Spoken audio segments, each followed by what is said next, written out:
આપણા ગુજરાતમાં જ્યાં જ્યાં નજર કરીએ ત્યાં ભક્તિની ધરોહર દેખાય છે.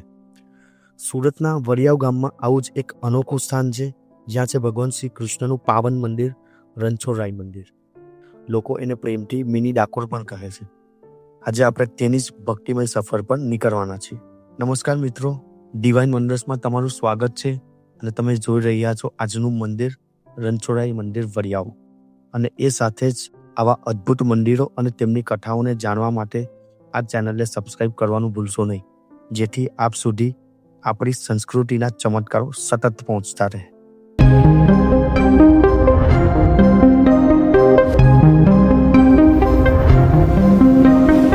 વરિયાવનું આ મંદિર કદમાં ભલે નાનું હોય, પરંતુ અહીં પ્રવેશતા જ તમને એક અદ્ભુત શાંતિનો અનુભવ થશે. આકર્ષક શિખરો અને ભક્તિભર્યું પરિસર દરેકને દ્વારકાધીશની યાદ અપાવે છે. સ્થાનિક લોકો કહે છે કે ડાકોર સુધી નહીં જઈ શકીએ તો વરિયાવના રણછોડરાયના દર્શન જરૂર કરવા. એટલું આ સ્થાન ભક્તો માટે શ્રદ્ધા જગાવે છે. વરિયાવ માત્ર આ મંદિરથી જ નહીં, પરંતુ એક જૂના રણછોડ વાવથી પણ ઓળખાય છે. આ પ્રાચીન વાવ આજે પણ ગામની ધરોહરને જીવંત રાખે છે. મંદિર અને વાવ બંને મળીને વરિયાવને એક ધાર્મિક તેમજ ઐતિહાસિક સ્થાન બનાવે છે. તો ચાલો હવે જાણીએ આ મંદિરના ઇતિહાસ વિશે થોડી વધારે વાતો. જય શ્રી કૃષ્ણ. મારું નામ પ્રજ્ઞેશ કમલેશભાઈ જોશી. હું આ રણછોડરાય મંદિરની અંદર ચોથી પેઢીએ સેવા આપી રહ્યો છું. મારા પરદાદા, એમને સંતાન એટલે મારા દાદા, એમનો સંતાન એટલે મારા પિતા, અને ચોથી પેઢીએ હું પ્રજ્ઞેશ આ મંદિરની અંદર સારી એવી સેવા આપી રહ્યો છું. આ મંદિરની વાત કરતા આનંદ આવે છે કે આ મંદિર આજથી 200 થી 250 વર્ષ જૂનું મંદિર છે. જ્યારે આ મંદિર એકદમ જૂની પદ્ધતિ હતું, લીપાણવાળી જગ્યા હતું. આ મંદિર છાણથી લીપેલું હતું ગાય માતાના, અને એ ભગવાનની સરસ એવી પ્રતિમા અહીંયા હતી.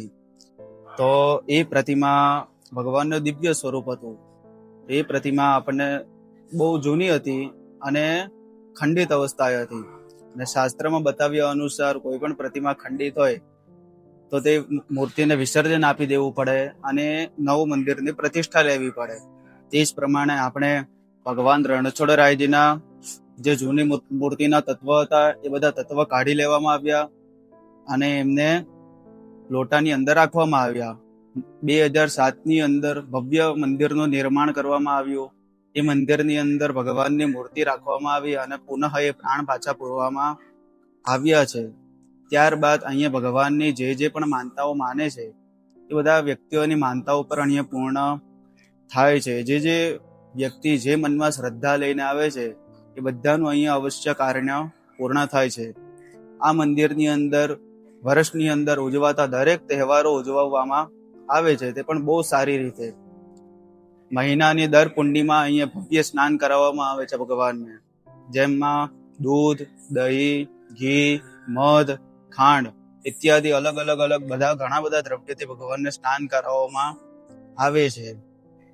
તે બધું પૂર્ણિમાના દિવસે થાય છે. એકાદશીએ ભગવાનનું નિત્ય તુલસી સેવા સહસ્રાર્ચન કરવામાં આવે છે. અહીંયા ભગવાનને તુલસી બહુ પ્રિય છે. વિષ્ણુ નારાયણને તો હંમેશા તુલસી પ્રિય હોય જ છે. તેવા ભગવાનને અહીંયા તુલસી પ્રિય છે. દર પૂર્ણિમા અહીંયા ભગવાનને દિવ્ય સ્નાન કરાવવામાં આવે છે. વેદના મંત્ર દ્વારા સ્નાન કરાવવામાં આવે છે. નિત્ય અલગ અલગ બધા ભગવાનનો પાઠ ભણવામાં આવે છે. અહીંયા ભગવાનને માનતાઓ જે માને છે બધાની પૂર્ણ પણ થાય છે. કોઈ પોતાના શરીરના વજન અનુસાર દાન આપે છે, એને તુલાદાન બોલવામાં આવે છે. જેમાં લોકો પોતાના શરીરના વજન અનુસાર ફળની માનતાઓ માને છે, મીઠાઈની માનતાઓ માને છે, અનાજની માનતાઓ માને છે. એ બધા માનતાઓ માનવાથી અહીંયા ભગવાનની પૂર્ણ પણ થાય છે. જેને સંતાન પણ નહીં પ્રાપ્ત થતું હોય એને સંતાનની પણ પ્રાપ્તિ થાય છે. જેને સુકન્યાની પ્રાપ્તિ નહીં થતી હોય એને સુકન્યાની પણ પ્રાપ્તિ થાય છે. જેના શરીરને કોઈ પણ રોગ હોય બધા રોગ પણ અહીંયાથી ભગવાનનું ચરણામૃત લેવાથી દૂર થાય છે. આ ભગવાનની મૂર્તિની વાત કરવામાં આવે તો મંદિરની બરોબર સામે ટેકરો ઉતરતા જ રણછોડ વાવ આવવામાં આવી છે. જે ભગવાનની જૂની પ્રતિમા હતી તે ભગવાનની વાવમાંથી ઉત્પન્ન થઈ છે. ત્યારબાદ અહીંયા પ્રતિષ્ઠા કરાવવામાં આવી છે. થોડો સમય ગયો પણ ભગવાનનું મૂર્તિ ખંડિત થઈ. જે ખંડિત મૂર્તિ મંદિરની અંદર ચાલે નહીં. તે મૂર્તિના તત્વ કાઢવામાં આવ્યા, તત્વનો સંગ્રહ કરવામાં આવ્યો. ત્યારબાદ ભવ્ય મંદિરનું પાછું નિર્માણ કરવામાં આવ્યું, જીર્ણોદ્ધાર જેને બોલવામાં આવે છે. ત્યારબાદ 2007ની અંદર આ મંદિરનું નિર્માણ થયું. ત્યારબાદ શિખરવાળું મંદિર અહીંયા બનાવવામાં આવ્યું.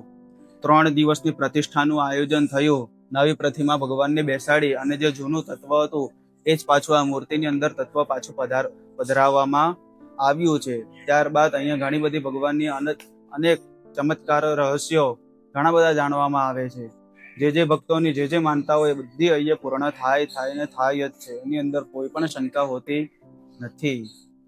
ભગવાનને અહીંયા મંદિરની અંદર ઘણા બધા દિવ્ય તહેવારો પણ ઉજવવામાં આવે છે, જેમ કે હોળી, ધૂળેટી. ત્યારબાદ શ્રાવણ મહિનાની અંદર શ્રાવણ સુદ બીજથી શ્રાવણ વદ બીજ સુધી જેમ વૃંદાવનની અંદર ભગવાન રાધા કૃષ્ણ હિંડોળે ઝૂલા ઝૂલે છે, તેમ અહીંયા પણ ભગવાનને અલગ અલગ જાતના 15 દિવસ સુધી ઝૂલાઓ ઝૂલવવામાં આવે છે. જેમ ભગવાન રાધા કૃષ્ણ સરસ એવા દર્શન આપે છે વૃંદાવનમાં, તેવા જ સ્વરૂપ અહીંયા પણ દર્શન આપે છે. દિવાળીની અંદર નવા વર્ષે ભગવાનના અહીંયા 56 જાતની વિવિધ મીઠાઈઓ ધરાવવામાં આવે છે, જેને 56 ભોગ બોલવામાં આવે છે. અહીંયા વિવિધ એવા સરસ મજાના તહેવારો ઉજવવામાં આવે છે. તુલસી વિવાહ છે, દેવશયની એકાદશી, દેવપોઢી એકાદશી, ભવ્ય એકાદશીઓ પણ ઉજવવામાં આવે છે. અને સરસ એવું વાતાવરણ છે, દિવ્ય વાતાવરણ, જેની વાતાવરણની અંદર ભગવાનના સરસ એવા દર્શન થાય છે. જેમ ડાકોરની અંદર ભગવાન રણછોડરાયજીની પ્રતિમા છે, જેવું તેજ છે એવું જ અહીંયા રણછોડરાયજીની પ્રતિમા પણ તેજ છે. ત્યાં તમને થોડા ભીડભાડી વાળી જગ્યામાં દર્શન જોવા મળે, પણ અહીંયા તમને શાંતિથી ભગવાનનું નામ લેતા લેતા પણ દર્શન થાય છે. અહીંયા બેસીને તમે સરસ એવા સ્તોત્ર પાઠ કરી શકો છો, ભગવાનના ભજન પણ કરી શકો છો. જે લોકો ડાકોર જઈ શકતા નથી તે દર પૂનમ અહીંયા ભરે છે અને ભગવાનની માનતાઓ માને છે, બધાની માનતાઓ પણ પૂર્ણ થાય છે. તે પરથી સુરતના લોકોએ અહીંયા નામ આપવામાં આવ્યું મિની ડાકોર. જેવું ડાકોરનું સ્વરૂપ છે એવું જ ડાકોરનું સ્વરૂપ મિની ડાકોર એટલે વરિયાવ ગામની અંદર આવેલું રણછોડરાયજીનું સ્વરૂપ બતાવવામાં આવે છે. મિત્રો, કદમાં નાનું હોવા છતાં આ રણછોડરાય મંદિરનો મહિમા અતિ વિશાળ છે. જ્યારે પણ તમને સમય મળે તો એકવાર જરૂર અહીં આવીને દર્શન કરજો. અહીં મળતી શાંતિ અને ભક્તિ તમારા અંતર મનમાં આનંદ ભરી દેશે. જય રણછોડરાય.